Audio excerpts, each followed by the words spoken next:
17절에서 21절입니다.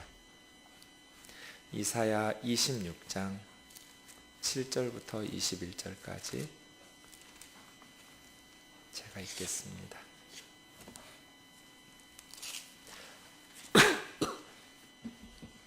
의인의 길은 정직하며 정직하신 주께서 의인의 첩경을 평탄하게 하시도다. 여호와여, 주께서 심판하시는 길에서 우리가 주를 기다렸사오며 주의 이름을 위하여 또 주를 기억하려고 우리 영혼이 사모하였나이다. 밤에 내 영혼이 주를 사모하였사온즉 내 중심이 주를 간절히 구하오리니 이는 주께서 땅에서 심판하시는 때에 세계의 거민이 의를 배움이니이다. 악인은 은총을 입을지라도 의를 배우지 아니하며 정직한 자의 땅에서 불의를 행하고 여호와의 위엄을 돌아보지 아니하는도다. 여호와여, 주의 손이 높이 들릴지라도 그들이 보지 아니하오나 백성을 위하시는 주의 열성을 보면 부끄러워할 것이라. 불이 주의 대적들을 사르리이다. 여호와여, 주께서 우리를 위하여 평강을 베푸시오리니 주께서 우리의 모든 일도 우리를 위하여 이루심이니이다. 여호와 우리 하나님이시여, 주 외에 다른 주들이 우리를 관할하였사오나 우리는 주만 의지하고 주의 이름을 부르리이다. 그들은 죽었은즉 다시 살지 못하겠고 사망하였은즉 일어나지 못할 것이니 이는 주께서 벌하여 그들을 멸하사 그들의 모든 기억을 없이 하였음이니이다. 여호와여, 주께서 이 나라를 더 크게 하셨고 이 나라를 더 크게 하셨나이다. 스스로 영광을 얻으시고 이 땅의 모든 경계를 확장하셨나이다. 여호와여, 그들이 환난 중에 주를 앙모하여 싸우며 주의 징벌이 그들에게 임할 때 그들이 간절히 주께 기도하였나이다. 여호와여, 잉태한 여인이 산기가 임박하여 산고를 겪으며 부르짖음같이 우리가 주 앞에서 그와 같으니이다.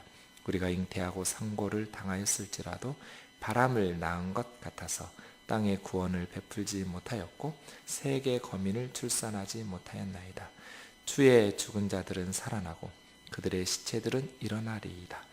티끌에 누운 자들아, 너희는 깨어 노래하라. 주의 이슬은 빛난 이슬이니 땅이 죽은 자들을 내놓으리로다. 내 백성아, 갈지어다. 내 밀실에 들어가서 내 문을 닫고 분노가 지나기까지 잠깐 숨을지어다. 보라, 여호와께서 그 처소에서 나오사 땅의 거민의 죄악을 벌하실 것이라. 땅이 그 위에 잦았던 피를 드러내고 그 살해당한 자를 다시는 덮지 아니하리라. 아멘. 이사야서는 1장에서 12장까지가 이스라엘 백성들을 향한 하나님의 말씀이었고요. 13장에서 23장까지가 열방, 이스라엘 주변의 이방 나라들을 향한 하나님의 심판과 구원에 대한 말씀이었습니다. 그리고 24장에서 27장을 이사야 묵시록이라고 합니다. 계시문학의 특징은 요한계시록처럼 시간과 공간을 초월하는, 그래서 24장에서 27장까지는 구체적인 어떤 역사적 배경을 잡기가 어렵습니다. 과거, 현재, 미래, 천국, 지옥, 이 세상 이런 것들을 막 왔다 갔다 하면서 하나님 보여주시는 대로 쓰고 들려주시는 대로 쓰다 보니 묵시문학이 되는 것이죠. 구약의 선지자들 중에 선지서의 일부분, 요한계시록이 그런 계시문학입니다. 24장에서 27장이 이사야 묵시록이라고 부릅니다. 그 중에 26장 보고 있습니다. 26장 1절 보시면 지난주에 우리가 본 것처럼 그날에 유대 땅에서 노래를 부를 거다라고 말하고 있습니다. 그러니까 이 그날이 언제인지 정확하게 역사적 배경을 말할 수는 없습니다. 어쨌든 그 앞에 24장 5장에서 하나님께서 악에 대해서 최종적으로 심판하실 것을 말씀하셨거든요. 그러니까 죄악이 심판받는 날, 그러면 죄와 사망의 권세, 하나님을 대적하여 높아진 모든 악인들이 심판을 받으면 하나님의 백성들, 그 아래서 신음하던 백성들은 구원을 받겠죠. 그런 날입니다. 그러니 그날의 유대 땅에서는 하나님의 구원을 경험한 하나님의 백성들이 노래하게 되겠죠. 그것이 이제 26장이었었는데요. 1절에서 6절까지 지난주에 살펴본 것처럼 두 개의 성이 있다. 하나는 1절에 나오는 견고한 성읍. 이 성읍이 견고한 이유는 하나님의 구원이 성벽과 외벽을 삼기 때문에, 그러니까 인간들이 견고하게 쌓아서가 아니라 하나님의 구원으로 둘러싸여 있기 때문에 견고한 성읍에서 사는 하나님의 백성들, 심지가 견고해서 어떤 상황에서도 하나님 의지하는 것, 하나님을 믿고 신뢰하는 사람들, 그들이 이제 하나님의 구원을 경험하게 되면서 평강에서 평강으로 인도되는 견고한 성읍의 하나님의 백성들이 있고, 그 다음에 이제 5절에 나오는 솟은 높은 성벽이 있는 인간들의 힘으로 쌓아놓았던 그 성읍은 다 무너질 것이라고 이야기하는 내용이 있었습니다. 그래서 이제 7절에서부터는 그 의인들, 견고한 성읍의 하나님을 신뢰하면서 고통 가운데에서 주님을 바라보았던 하나님의 백성들, 그리고 그 하나님의 백성들을 박해하고 압제했던 악인들의 삶에 대해서 나옵니다. 7절부터 21절까지는 그 악인들의 압제 가운데서 하나님의 회복과 구원을 기다리는 그러한 기도, 그런 간절한 소원이 담겨져 있습니다. 그래서 영혼이 사모한다고, 내 영혼이 하나님을 사모하고 앙망하고 기다리고 그러한 노래들을 하고 있습니다. 지금 현실의 고통 속에서 압제 가운데서 신음하면서 하나님을 바라보는 하나님의 백성들의 기도라고 할 수 있겠습니다. 이사야 26장입니다. 7절 말씀은 우리 시편이나 잠언에서 많이 나오는 구절이죠. 우리 같이 좀 읽겠습니다. 시작.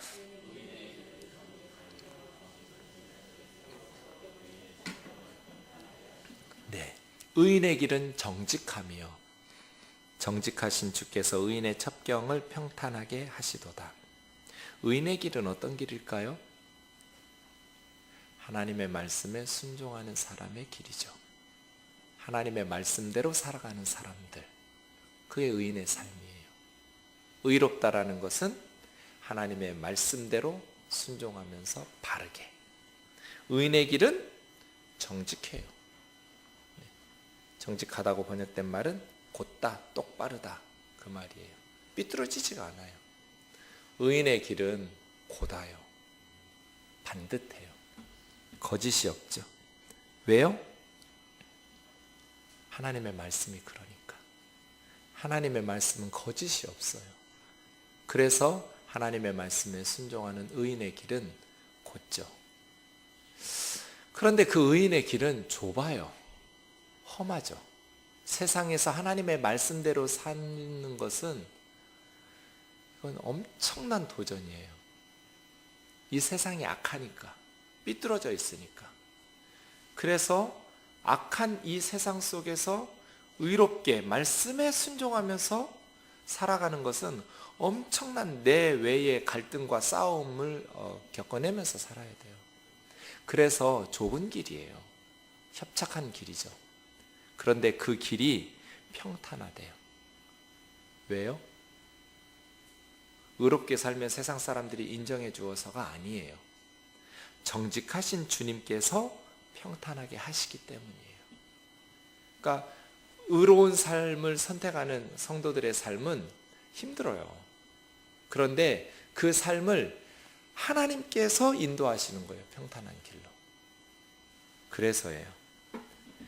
하나님이 정직하시기 때문에 둘 다 똑같이 정직함이 야샤르예요. 의인의 길도 야샤르, 정직하고 반듯하고, 하나님도 정직하고, 그 하나님께서 그 의인들의 길을 평탄하게 인도해 주신다는 거예요. 첩경이 무슨 뜻인가 좀 찾아봤더니 이길 첩자의 지름길, 고들경이더라고요. 지름길을 첩경이라고 하기도 하고, 어디에 가는 쉬운 길 뭐 이렇게 하는데요. 원문에 보면 그냥 길이에요. 길.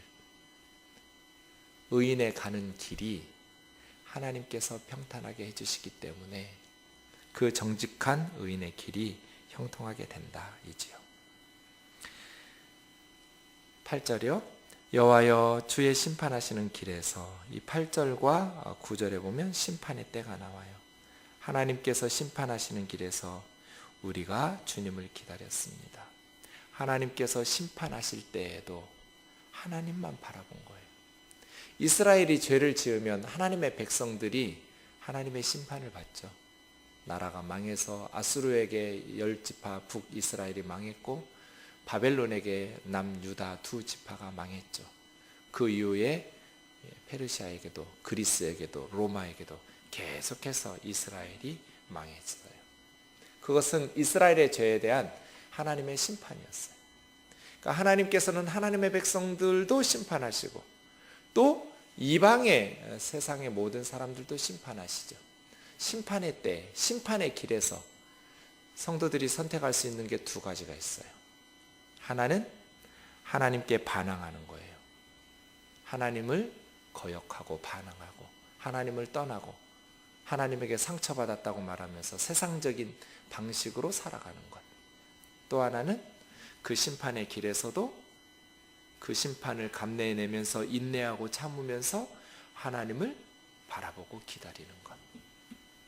그런데 이 의인들이 심판의 길에서 주님을 기다린 거예요.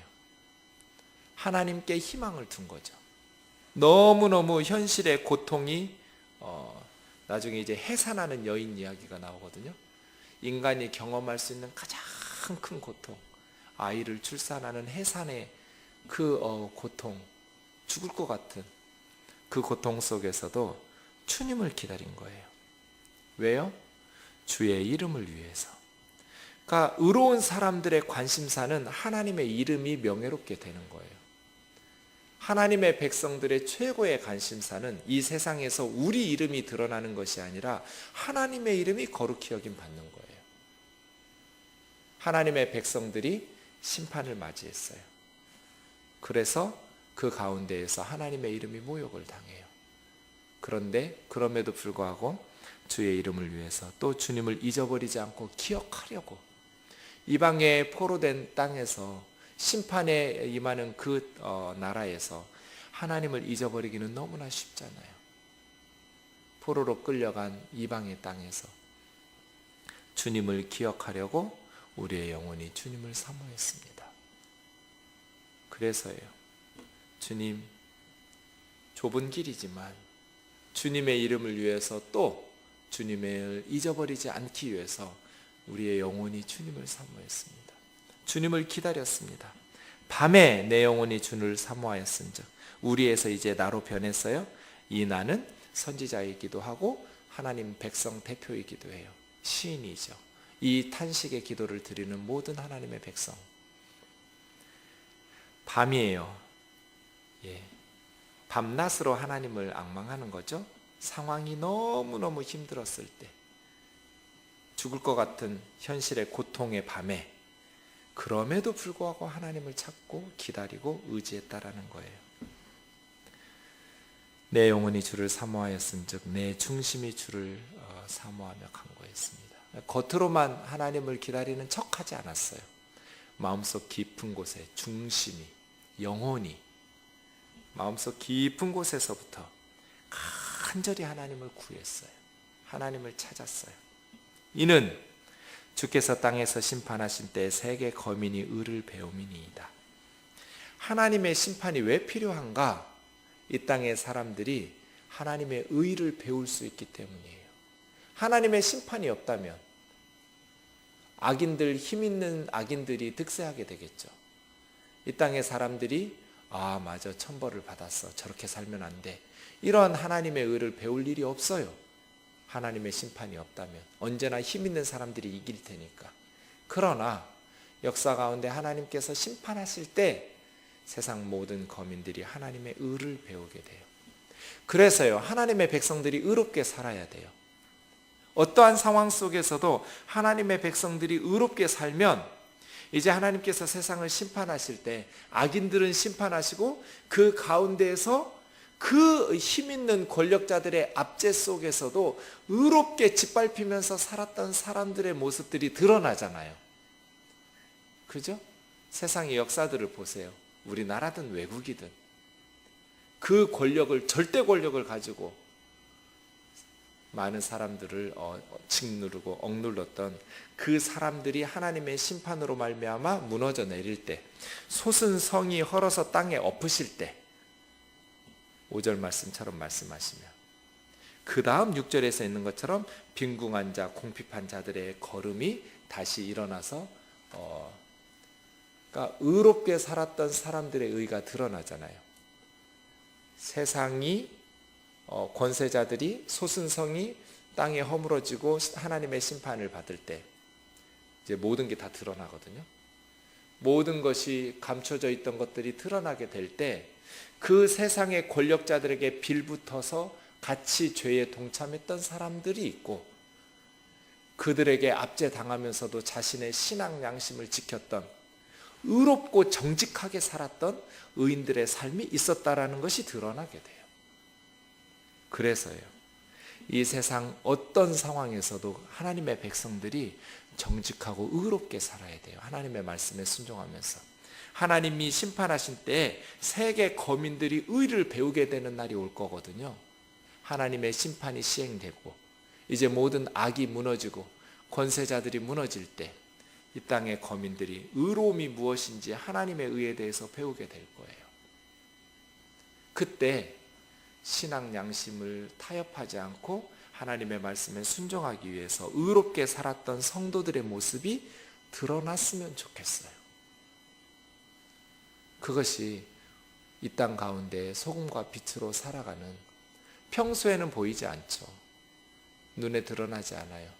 그러나 하나님의 심판이 임하는 때에는 드러나요.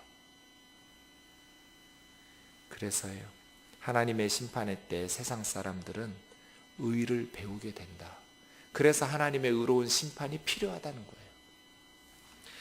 그 다음 10절에서부터 그 악인들의 어리석은 모습들이 나오는데요, 세 가지로 나와요. 첫째, 악인은 은총을 입을지라도 의를 배우지 않아요. 하나님의 은혜를 누려요. 악인들이 하나님께서 많은 은혜를 베푸셨어요. 그러면 우리가 그렇게 생각할 수도 있잖아요. 내가 이렇게 못되게 살았는데도 참 내가 하나님 뭐 있는지 없는지는 모르겠지만 어떤 신이 계시다면 참 나에게 이렇게 많은 은혜를 베풀어 주시는구나. 이제는 내가 바르게 살아야지, 좋은 일 하면서 착하게 살아야지, 이런 마음을 들 수도 있잖아요. 예전에 저희 성경 공부에 오셨던 어떤 할머니가 계셨는데요, 이분 교회 다니지 않는 분이었어요. 근데 이분이 교회 성경 공부 나온 이유는 바로 이런 거였어요. 자신의 삶과 그 가정에 하나님이 계신지 안 계신지는 모르는데 너무나 많은 복을 주셨어요. 그래서 감사해서 참 아무리 돌아봐도 내가 이렇게 많은 축복을 받을 만한 삶을 살지 않았는데 이렇게 우리 가정에 많은 축복을 주시니 참 감사하구나 해서 하나님이 계신가 보다 해서 교회 성경 공부 나온 할머니가 계셨어요. 네. 악인들이 참 그렇게 생각하면 좋잖아요. 하나님의 은총을 힘입었을 때, 하나님의 은혜를 받아 누릴 때, 참 내가 바르게 살아야겠구나, 착하게 살아야겠구나, 좋은 일 많이 하면서 살아야겠구나, 이런 생각을 가져야 되는데 악인들이 그런 생각을 못하는 거예요. 은총을 입는데 의를 배우지를 않아요. 악하게 살아요. 악행을 멈추지 않아요. 선행을 베풀지 않아요. 네, 하나님의 은혜를 누리면서도. 교회 안에도 이런 분들이 있어요. 하나님의 은혜가 있으면 하나님께서 우리에게 성숙한 예수님 닮아가는 삶으로 삶이 변화되기를 기대한다는 생각을 해야 하잖아요. 그렇죠? 은혜만 추구해요. 하나님의 선물만 원해요. 내 삶의 변화를 원하시는 하나님을 모르는 거죠.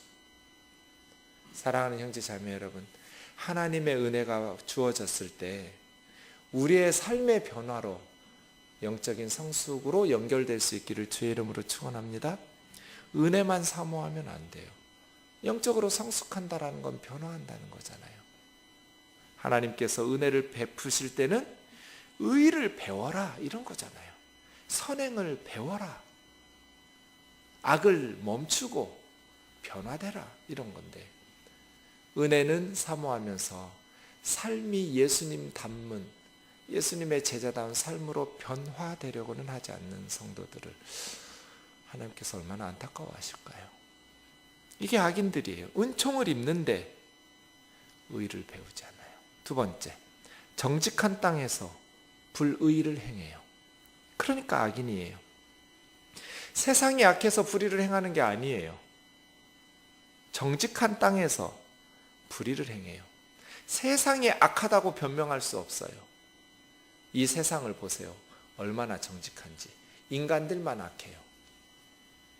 그죠? 제가 어렸을 때는 우리 부모님이 농부인 것이 참 부끄러웠어요. 배운 것도 많지 않고 가진 것도 많지 않고. 그런데 고등학교 들어가면서부터 생각이 바뀌었어요. 농부가 가장 좋은 직업이구나. 그래서 한때 저는 농부가 될까? 그런 생각도 했었어요. 땅은 정직해요. 그렇죠? 뿌린 만큼 줘요. 땅은 정직해요. 뿌리지 않았는데 열매를 주지는 않아요. 땀 흘려 수고한 만큼, 정성을 들인 만큼 좋은 열매로 보답해요. 그래서 참 정직한 땅이라는 게 맞는 말이구나. 땅은 정직하구나. 우리 부모님이 농부인 것이 참 자랑스럽구나. 평생 몸으로 정직하게 그렇게 땀 흘리면서 사셔서 자식들 5 가르치고 믿음으로 살게 하신 것이 얼마나 귀한 그런 생각을 하게 됐어요. 땅은 정직해요. 그런데 사람들이 불의해요. 세상이 악해서가 아니에요. 이 세상은 정직하게 하나님께서 지으셨어요. 물은 위에서 아래로 흘러요. 열을 가하면 물이 끓어요. 나무는 하나님께서 세워주신 대로. 얼마나 생명력이 회복력이 강한지 몰라요. 인간들이 숲속에 들어가지만 않으면 숲은 살아나게 되어 있어요. 자기들의 기능들, 하나님께서 주신 사명들 정직하게 감당해요. 그래서요, 세상이 악해서, 하나님께서 만드신 이 세상이 악해서 인간들이 불의를 행하는 게 아니에요. 악인들은 자기 속에 악이 쌓여 있기 때문에 악을 행하는 거예요. 세상이 악해서라고 변명할 수 없어요. 악인들, 사람들이 악한 거예요. 왜? 자기 속에 악이 쌓여 있으니까 그게 드러나는 것이지, 하나님 만드신 이 세상이 악하기 때문에 악을 행하는 게 아니에요. 여러분, 우리 마음속에는 뭐가 쌓여 있어요? 우리 마음속에 쌓여 있는 게 나올 거예요. 삶 속에서 선한 것이 쌓여 있으면 선하게 살 것이고, 악한 것이 쌓여 있으면 악한 게 나오겠죠. 말도 행실도 그렇죠. 이게 악인들의 두 번째 특징이에요. 정직한 땅에서 불의를 행한다. 세 번째, 마지막은요, 여호와의 위엄을 돌보지 않는다. 위엄이라는 것은 높이 솟아올랐다 그런 단어거든요. 하나님의 위엄, 하나님의 그 높이 솟은 영광과 위엄을 돌아보지 않아요. 이 우주 만물을 바라보면서 창조주의 그 위엄과 능력을 신경 쓰지도 않아요. 관심도 없어요. 그러니 악인이에요. 악인의 세 가지 특징, 하나님의 은총을 힘입어 살면서도 하나님의 의를 배우려고 하지 않는다. 정직한 땅, 하나님께서 만드신, 정직하게 지으신 이 세상에 살면서도 불의를 행한다. 하나님의 위엄에 대해서는 관심도 없다. 그럼 어떻게 되겠어요? 영적으로 무감각해지겠죠. 그래서 11절이에요. 주의 손이 높이 들릴지라도 악인들은 보지 못합니다. 하나님의 심판이 가까이 왔다라는 걸 몰라요. 영적으로 무감각해지니까요. 역사 속에서 교훈을 받지도 않아요. 그래서 어리석은 악인이에요. 그러나 하나님은 하나님의 백성을 위하시는 하나님의 열성, 하나님의 질투를 보면 그 악인들이 부끄러워할 것입니다. 불의 주의 대적을 살을 것입니다. 네, 하나님께서 회개할 기회를 충분히 주셨어요. 은혜를 베푸셨어요. 그런데도 불구하고 돌이키지 않고 회개하지 않고 자신이 악인이라는 것을 깨닫지 못하고 정직한 하나님의 땅에서 불의를 행하고 하나님의 위엄을 돌보지 않으면 마지막은 어떻게 되겠어요? 불이 그 대적들을 사르겠죠. 하나님의 심판의 불이 악인들을 사를 거예요. 그런데 하나님의 심판의 불이 악인들을 살을 때 그 밑에서 고통받고 있었던 하나님의 백성들은 구원받겠죠. 하나님은 누구를 위해서 심판하셔요? 하나님의 백성들을 향한 질투. 저 악인들이 내 아이들을, 내 백성들을 억울하게 압제한단 말이에요.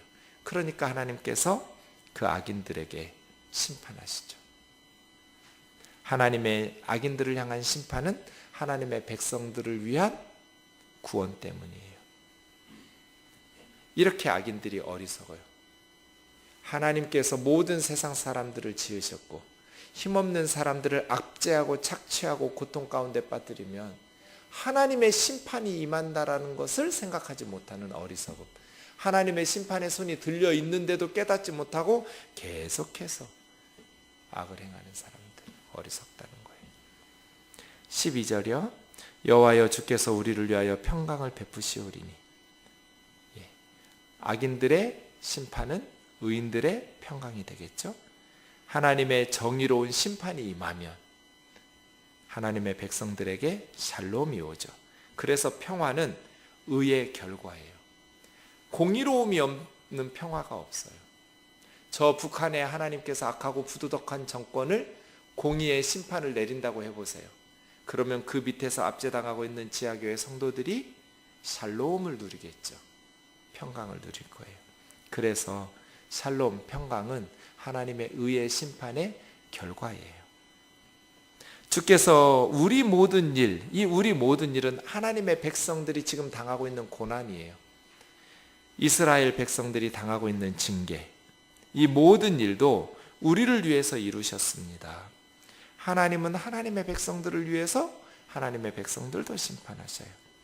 여호와 우리 하나님이시여 주 외에 다른 주들이 우리를 관할하여 싸우나 하나님이 우리를 다스려야 되는데 하나님의 백성들이 하나님의 말씀에 순종하면서 살지 않으니까 나라가 망하고 다른 세상의 권세자들이 우리를 관할했어요. 이사야 26장 13절이에요. 주님 외에 세상의 권세자들이 우리를 관할하여 싸우나 아수르, 바벨론, 페르시아, 그리스, 로마. 우리가 주만 의지하고 주의 이름을 부르리이다. 그러한 압제 속에서도 하나님의 심판 가운데에서도 이방의 압제를 당하면서도 하나님만 의지했다는 거예요. 그리고 하나님을 불렀어요. 하나님의 이름을 불렀다는 건 하나님께 예배했다는 거예요. 하나님만 섬겼다는 거예요. 이방인들의 압제 가운데에서도 우리는 하나님을 의지하고 하나님을 예배하고 하나님을 섬겼습니다. 그들은 우리를 지배했던 세상의 주들이죠. 압제자들은 죽었은즉 다시 살지 못하겠고 사망하였은즉 일어나지 못할 것이니 이는 주께서 벌하여 그들을 멸하사 그 모든 기억을 없이 하셨습니다. 하나님께서 우리를 압제하던 이방의 왕들, 권세자들을 죽이시고 사망 가운데 던지셨으니 다시는 음부에 떨어진 그들이 살아나지 못할 겁니다. 여호와여 주께서 이 나라를 하나님의 나라, 하나님을 붙잡고 의지하였던 의롭게 살았던 정직한 하나님의 백성의 나라를 더 크게, 이 나라를 더 크게 확장시키셨습니다. 하나님의 나라는 지금 이 땅에서 이루어지는 거예요. 하나님의 나라가 더 크게 하나님의 백성들이 확장되고 있어요. 그래서 스스로 영광을 얻으시고 이 땅의 모든 경계를 확장하셨습니다. 자, 이 하나님의 구원 가운데 하나님의 백성들의 무능력이 드러나요. 16절이요. 여호와여 그들이 이방인들의 지배를 받고 있던 하나님의 백성들이 환난 중에 주님을 앙모하였습니다. 둘 중 하나라고 그랬죠? 환난 중에 하나님께 반항하고 하나님을 떠날 수 있지만 환난 중에도 하나님을 기다리고 끝까지 하나님을 붙들고 하나님을 앙몽하는 성도들이 있었어요. 회개하면서 환난 중에서 주님을 앙모하고 주님의 징벌이 그들에게 임할 때 간절히 주께 기도하면서 구원받기를 위해서 하나님의 징벌이 하나님의 백성에게 임하였을 때 그 이방인들의 압제를 당하면서 주님 아닌 다른 주들이 우리를 관할하고 지배하는 그 열방의 땅에서 하나님께 회개하면서 하나님 앞에 소망을 가지고 기다리고 있었습니다. 여호와여, 잉태한 여인이 산기가 임박하여 상고를 겪으며 부르짖은 것 같이 하나님 앞에서 몸부림쳤는데 마치 해산하는 여인의 그 고통처럼 하나님 앞에서 우리가 부르짖었습니다. 우리가 잉태하고 산고를 당하였을지라도 바람을 낳은 것 같았습니다. 그렇게 부르짖었는데 바람을 낳았어요. 바람? 아무것도 남은 게 없는 거죠. 다 날아가 버렸어요. 이방인의 압제를 당하면서 하나님 앞에서 몸부림쳐봤어요. 하나님을 바라보면서. 그런데 그 간절한 기도가 바람을 낳았어요. 이게 무슨 뜻이에요? 우리의 기도로서 어떠한 선한 열매도 맺을 수가 없었어요. 여전히 이방인들은 압제하고 있고 여전히 하나님의 백성들은 고통 가운데 신음할 수밖에 없었어요. 몸부림을 쳐봐도 아이를 낳는 것처럼 온 힘을 다해서 죽을 듯이 하나님 앞에서 믿음 지켜가면서 회개하면서 몸부림 쳤는데 열매가 없었어요. 우리가 잉태하고 상고를 당하였을지라도 바람을 낳은 것 같아서 땅에 구원을 베풀지 못했고 세계 거민을 출산하지 못했습니다. 이렇게 한글 성경처럼 세계 거민을 출산하지 못했다라고 번역해도 좋고, 아니면 이 세계 거민이 21절에 보면 땅의 거민으로 또 나오거든요. 이 땅의 거민은 이방의 군주예요. 하나님을 거역하여 높아진 세상에 압제하는 압제자들이죠. 그들을 출산했다라고 말하기보다는 꺾지 못했다, 쓰러뜨리지 못했다, 이렇게 번역해도 좋아요. 그러니까 우리가 해산하는 여인이 몸부림치는 것처럼 모든 힘을 다해서, 죽을 힘을 다해서 하나님 앞에 부르짖고 열방의 압제 가운데서 하나님 앞에 몸부림쳤는데 우리가 구원을 얻지 못했습니다. 그리고 이방의 압제자들을 꺾어내지 못했습니다. 혹은 온 세계 거민들을 살려내지 못했습니다. 생산해내지 못했습니다. 이것이 우리의 모습이죠. 한국 교회 모습 같기도 하고 저 북한의 지하교회 모습과 같기도 해요. 그렇게 순교를 당하면서 지하교회 성도들이 해산하는 여인의 몸부림치는 것처럼 그렇게 몸부림쳤는데 구원을 얻지 못했고, 그 세계 거민들을 출산해내서 하나님 나라를 확장시키지도 못했고, 혹은 그 압제하는 거짓 세력을 꺾어내지도 못했어요. 왜요? 악인들은 하나님의 은혜를 베풀어도 의를 배우지도 않고 정직한 하나님이 지으신 이 땅에서 악을 행하면서 하나님의 위엄은 거들떠보지도 않으니까. 이 세상이 그렇잖아요. 그 속에서 하나님의 백성들이 정직하게 말씀에 순종하면서 의롭게 살려는 하나님의 백성들이 몸부림쳐도 바람을 낳는 것 같았어요. 이런 절망의 순간이 있잖아요. 이게 참 힘든 것 같아요.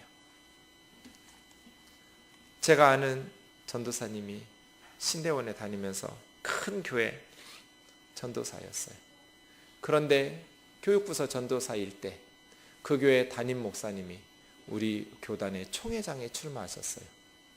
그 시절에 교회 돈 15억을 썼어요. 그리고 총회장이 되셨어요. 근데 그게 다 교회 돈이었어요. 개인 돈이 아니고. 어마어마한 호텔 한 층을 얻어가지고 선거운동을 했어요.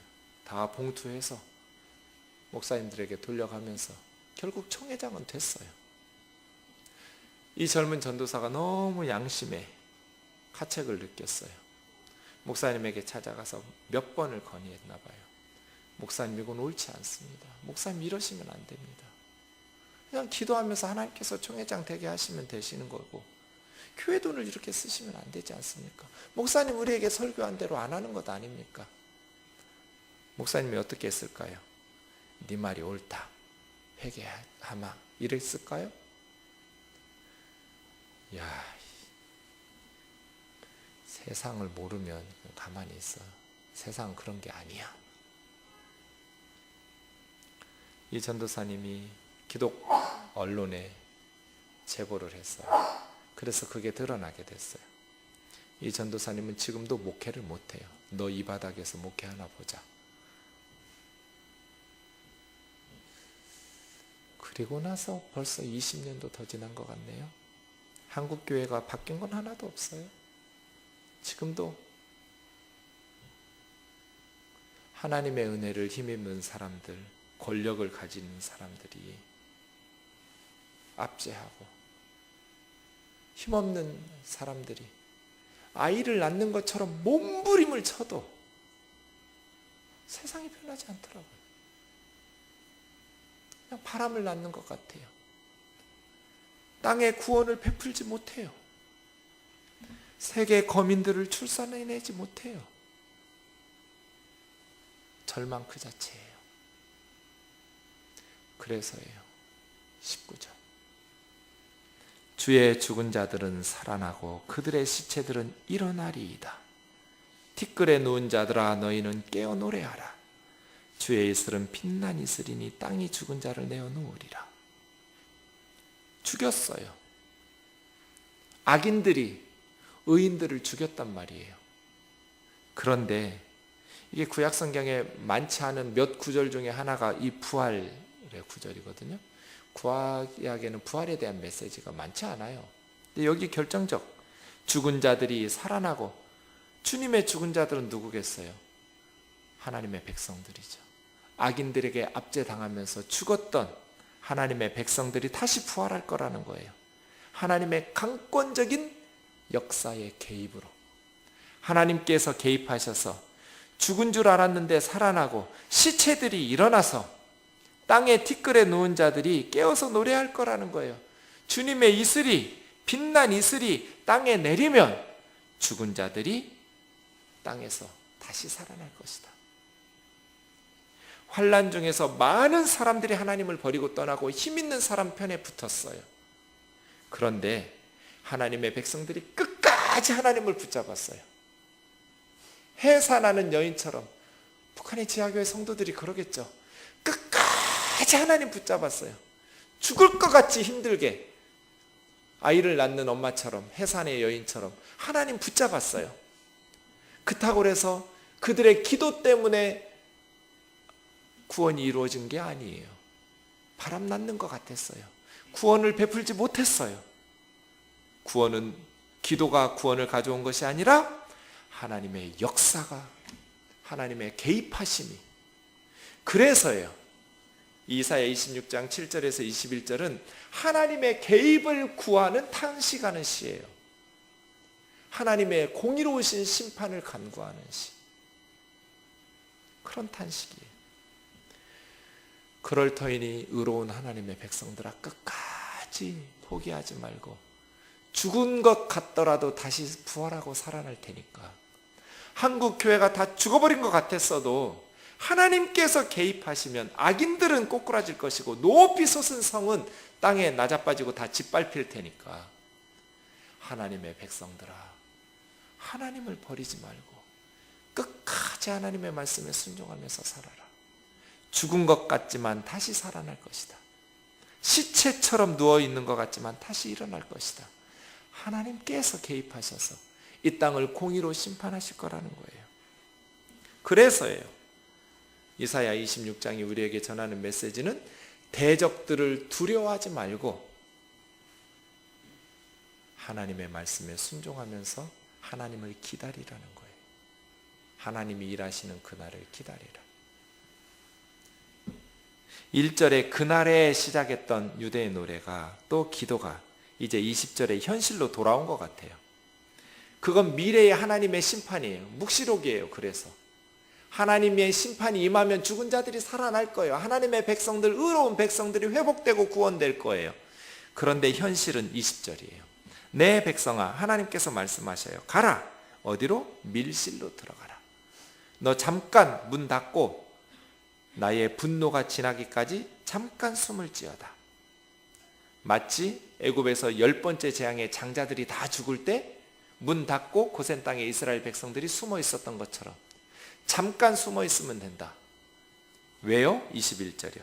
보라, 여호와께서 그 처소에서 나오사. 그동안 하나님께서 사람들에게 맡겼어요. 믿고 창조하신 이 세상을 맡겨두었더니 사람들이 너무너무 못되게 악을 행하는 거예요. 하나님의 은총을 힘입으면서도 의를 배우지 못하고 정직한 땅에서 악을 행하고 하나님의 위엄은 관심도 없어요.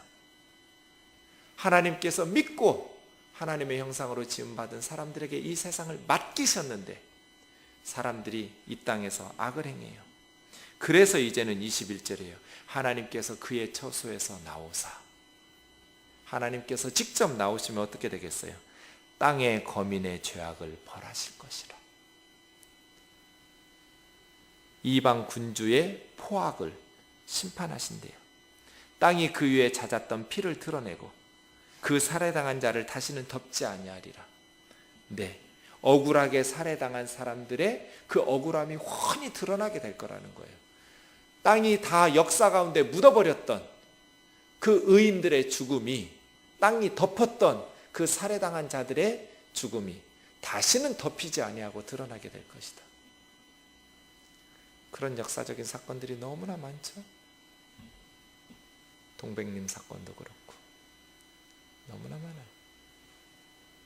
때가 되면 하나님께서 그 처소에서 나오셔서 악인들의 거짓을 심판하시고 악행을 심판하실 것이다. 처소에서 나오실 것이다. 그래서예요. 우리가 어떻게 살아야 되냐면 아무리 이 세상에 악이 득세한 것 같아도, 악이 비록 성하여도 하나님의 백성들이 절대로 실망하거나 낙심하지 말고 두려워하지 말고 나에게 세워주신 그 자리에서, 저 같으면 목회의 자리에서, 여러분 같으면 여러분의 삶의 영역의 자리에서 하나님의 말씀에 순종하면서 살아야 돼요. 그래야 하나님의 뜻이 이 땅 가운데 이루어져요. 하나님의 의가 드러나는 심판의 날에 하나님의 의를 만민이 보고 배우게 돼요. 그래서예요.